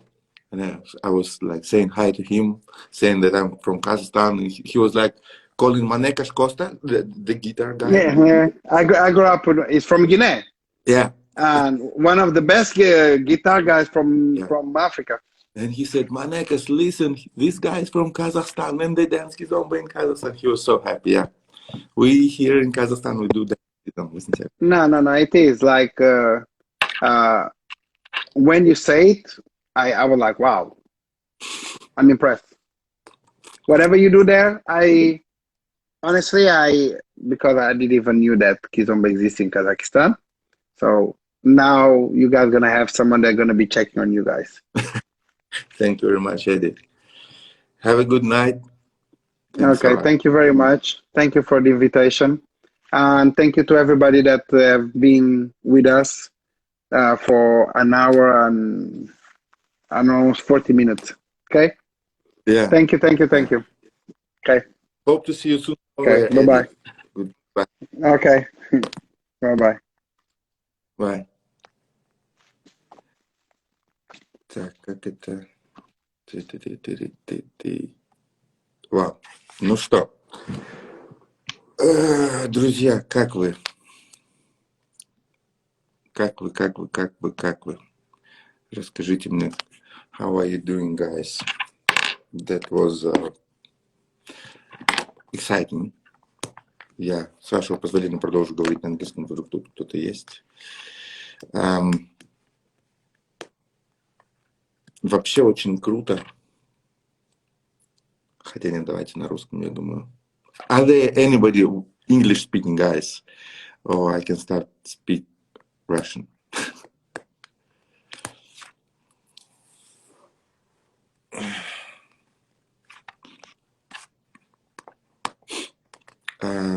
Сап, моноритм это очень простое, очень строение простой музыки, когда идет бит, и на него сверху что-то накладывается. Грубо говоря, это та музыка, которую нам удобно слушать. Очень часто, когда мы слушаем кизомбическую музыку или summary, да, на английском. Okay, monorhythmic music is a simple music where you have beat and some like one steady beat, as I understand that, simple beat, and then you have some sounds on that. Kizomba and Semba music, mostly, they use a lot of instruments they play their own rhythm inside one song. And sometimes we get confused listening to Kizomba or Semba music because we have like so many sounds and it's confusing us. But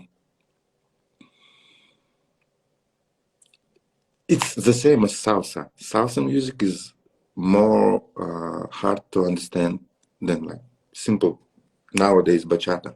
Salsa music is really polyrhythmic. You have like clave playing ta ta ta ta ta. At the same time, you have bass boom boom boom boom. You have piano montuno. playing something, you have brasses. Kizomba music is the same. You have the same instruments as salsa music. Sometimes they really do play salsa inside the Kizomba music. They have some like 30 minutes period when they start to play salsa. Pop music is really monorhythmic. It's a simple music. Mostly we do raise listening to the monorhythmic music. If you can remember the music we used to listen, like, I don't know, Alla Pugacheva, for example. You can see Alla Pugacheva standing on the scene singing, and what you can see, drums, guitar, and piano. And that's it. It's simple music. It's really simple music, guys. But Kizomba and Semba is polyrhythmic. And I will send you guys who I know. I can show you the one of the last songs of Paulo Flores, and it's really beautiful. But it's so polyrhythmic. Then we used to put it on one of the classes with our groups. I put that music, and people was like, "What is it?" First, they couldn't even hear the rhythm.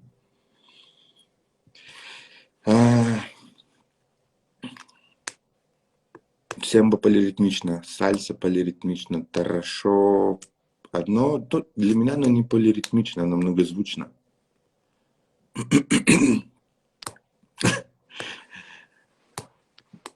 Там понятный бит и очень много разных кастрюль стучит. Ну, в принципе, плюс-минус. Да, I don't think guys really do know who is Alla Pugacheva. But.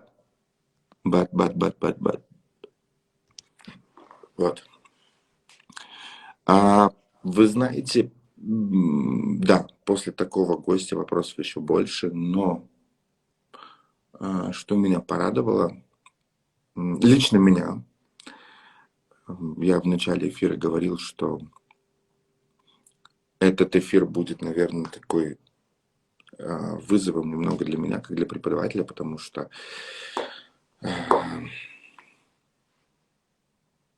есть то, во что я верю, есть то, как я какие-то вопросы понимаю или как я их знаю.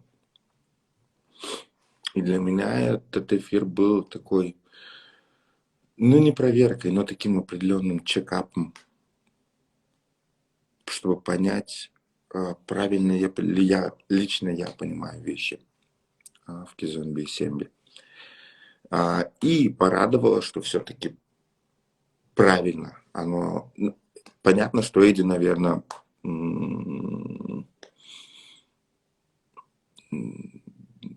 типа не истина в последней инстанции. Есть, можно встретить еще мнение, но определенные вещи, такие как там, что Semba Social, это все-таки равно Kizomba, это все правильно. И то, что мы строим обучение от Kizomba к Sembe, и только потом в Урбане, это, хорошо. Это внутри от этого есть ощущение правильности. Потому что мы, когда говорили, когда я познакомился с Эдуардо Паимом, или когда я познакомился с Пауло Флорешем, с музыкантами, я себя поймал на мысли, когда мы были на концерте Эдуарда Паима, я себя поймал на мысли, что стоял я, Лена рядом стояли ребята, наши ученики, что когда мы говорим, что мы обучаем Кизомбе, мы реально обучаем Кизомбе. И это та мысль, ну, условно, которая не то чтобы прям позволяет спать спокойно, но от этого внутри есть ощущение правильности и понимание, что мы называем вещи своими именами. И то, что те ребята, которые у нас занимаются, вы любите Кизомбу и Сембу, это ну, для меня, лично для меня, это, наверное, большое достижение, что получилось заложить вот любовь к этой музыке, любовь к этому танцу. И очень круто, мы каждый раз с Рушаном это говорим, что очень круто, что когда играет Кизомба, Семба, вы на танцполе.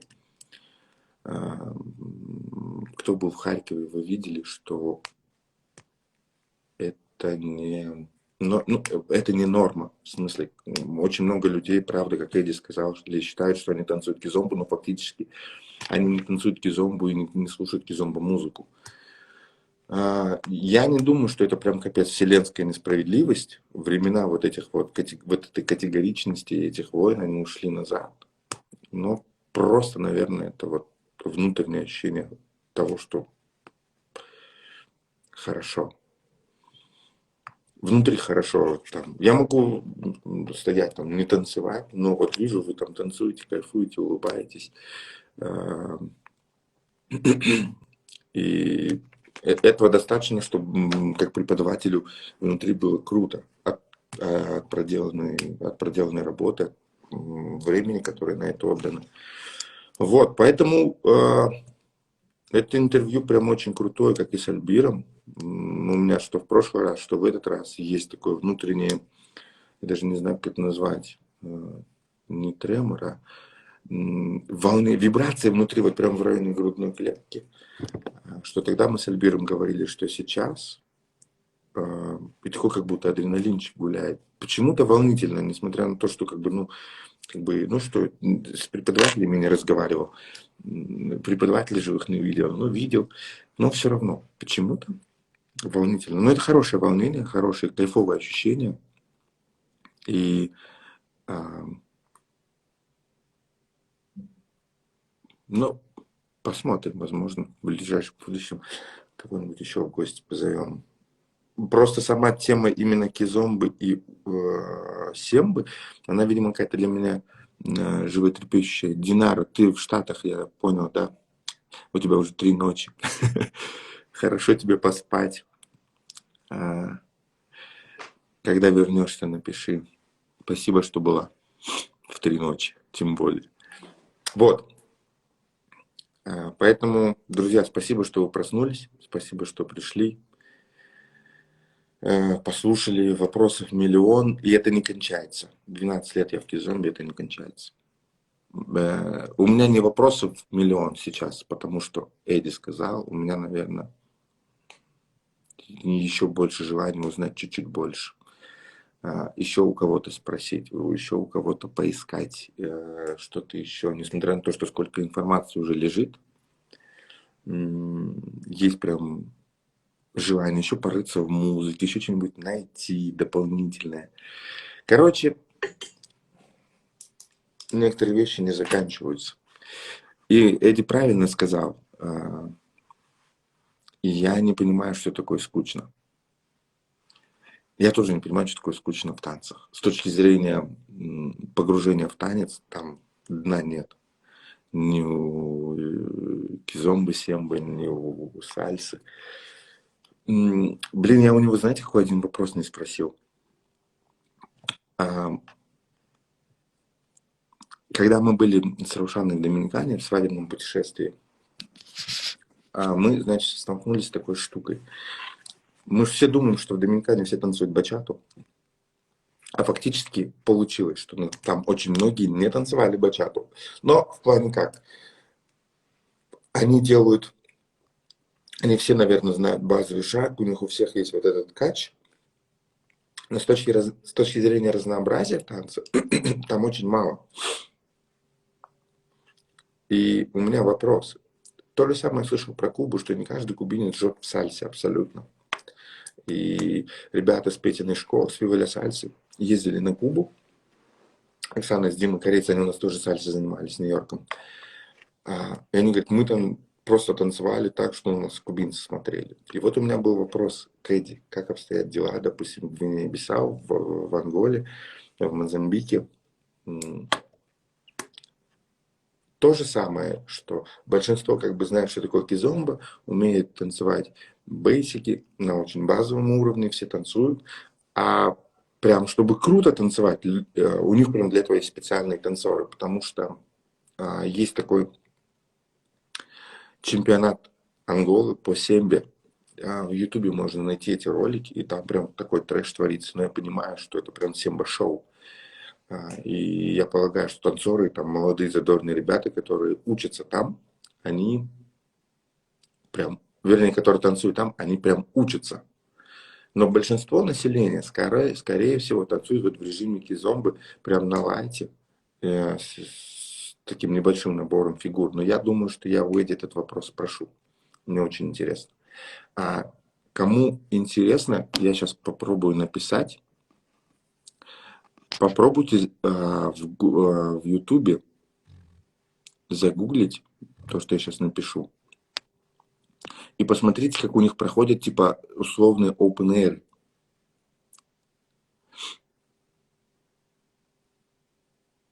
Вот. Кизомба на руа. Это значит кизомба на улице. В прямом смысле означает, но, судя по всему, это наш open air, поэтому поглядите и посмотрите, как они танцуют. Вы прям не увидите там миллиона фигур. Вот, ну нет. И я так полагаю, что это условно активное танцевальное население, оно такое на лайте, на чили, как и в Доминикане.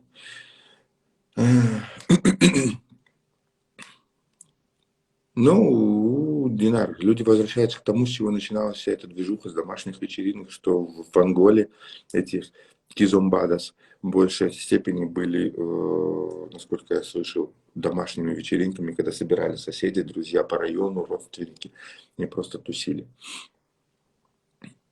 Так что все возвращается к истокам. Скажите мне, пожалуйста, есть ли еще какой-нибудь вопрос, на который я вам могу ответить или что-нибудь рассказать, пояснить? Уже без Эдди, но вдруг что-нибудь интересное. Я вижу людей просто сейчас откуда. Дайте глянуть. Бишкек с нами, Астана с нами, Ташкент с нами, Павлодар с нами, Самара с нами, я вижу.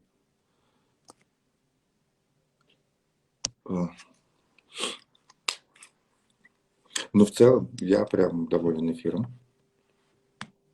Он мне понравился. И Эдди очень крутой. Он правда сказал классную штуку, что об этом можно часами разговаривать. Кому интересно, посмотрите. Сема, ты в Алмате, а не в Петропавловске. Не считается. Кому интересно, посмотрите его. Екатеринбург, Наташа, привет. Посмотрите его Facebook аккаунт. Конечно, вам придется нормально полистать вниз. Массачусетс, иди спи уже. Ты же собирался. Виталий, Санкт-Петербург присоединился. Привет, Виталик Досенко. Вот, посмотрите, у Эдди, у него на странице сейчас очень мало постов. Он сказал, что как только дали название Urban Kiss, он успокоился и перестал воевать за это все. Но тогда было очень много полезных прям постов. Я зачитывался. И я вам скажу, что вначале я все это не понимал. Чего вы воюете? Ну, Кизомба вам и Кизомба. Потом он такой, окей. Привет, дорогой, привет, Виталик. Traditional, потом пошло слово традишка. Я такой, ну нормальное слово, чтобы идентифицировать для понимания более легкого. А потом я вообще, на самом деле, я убрал слово традишка. Ненавижу это слово почему-то, потому что оно уменьшительно-ласкательное по отношению к целому танцу. Традишка, ну вот традишка, кому хочется, как растишка. Ну камон, это же не то, к чему хочется потянуться. Для себя я точно разграничу, где есть музыка кизомбы, сембы, где есть танец кизомбы, сембы, где есть урбан киз. Абсолютно не использую термин традиционные кизомбы. Да, Динар, я постараюсь сохранить. Очень надеюсь, что Инстаграм не подведет. Вот. И кизомба, семба. Традиционной кизомбы нет. Они за это бились очень сильно, очень долго. Есть кизомба. Точка. И все. Есть семба, есть все остальное. Все уже назвали. Вот. Так что, друзья, кизомба вам. Я прямо сейчас, на самом деле, я сброшу в телеграм-канал Be Happy Music вот эту вот песню Паула Флориша. Она называется «Герои на фото». на фотографии. Послушайте. И желательно воткните наушники в уши и послушайте. Она дико красивая, дико вообще светлая, как будто разговор на кухне. Вот.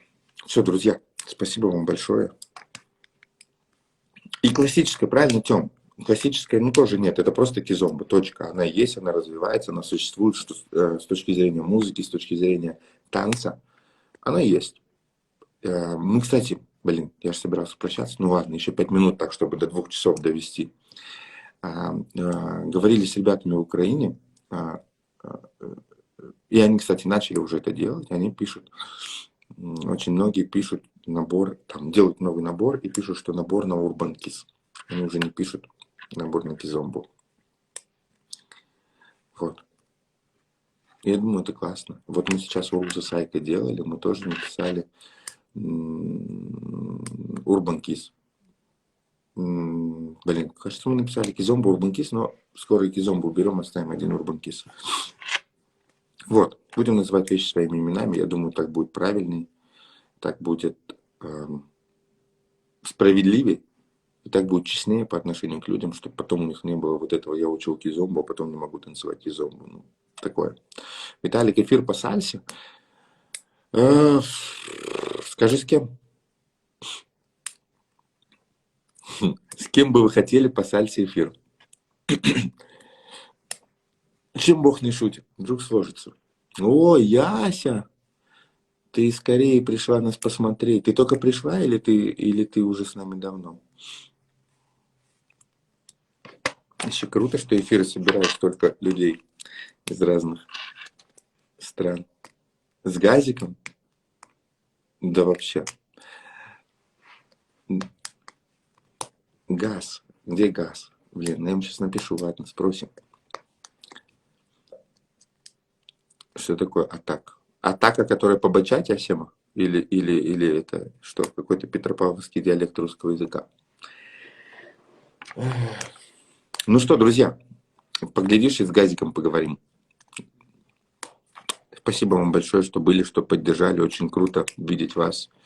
Очень круто видеть, читать вас. Видеть я вас не вижу, но я знаю, как вы все видите, я вас вижу для себя. Рэй. О, вообще хорошо. Со мной? Виталий, давай в Москву на Мамбалав приедешь, и мы с тобой часами будем разговаривать. Главное, приедь, потому что мы там будем, дружище. У Атаки спросить, почему бачата и не сальса. Я тебе могу сказать эту историю, почему бачата, а не сальса. Это очень известная история, рассказанная, по-моему, ими же, что на тот момент в сальсе была очень сильная конкуренция, и ребята пошли просто в бачату. Представляешь, все прозаично. Но они при этом очень круто танцуют сальсу. Что Таня, что Хорхе Атака. Ну, прям красавцы. Ну, вы видели, кто фильм видел этот про сальсу. Давай, Виталий, мы с тобой еще договоримся, будем жить в одном отеле, чтобы нам было проще с тобой трындеть часами. Все, друзья, спасибо вам большое. Пойду я завтракать в 2 часа дня. Очень был вам всем рад. Давайте, до скорых встреч. Эфир постараюсь сохранить, потому что он очень крутой. Наверное, он не наверное, он очень крутой и знаковый. Давайте, до скорых встреч. Спасибо всем большое. Как же тут не налажать-то с этими кнопками, чтобы он сохранился? Я еще здесь. Давайте, друзья, до скорого. Отключаюсь.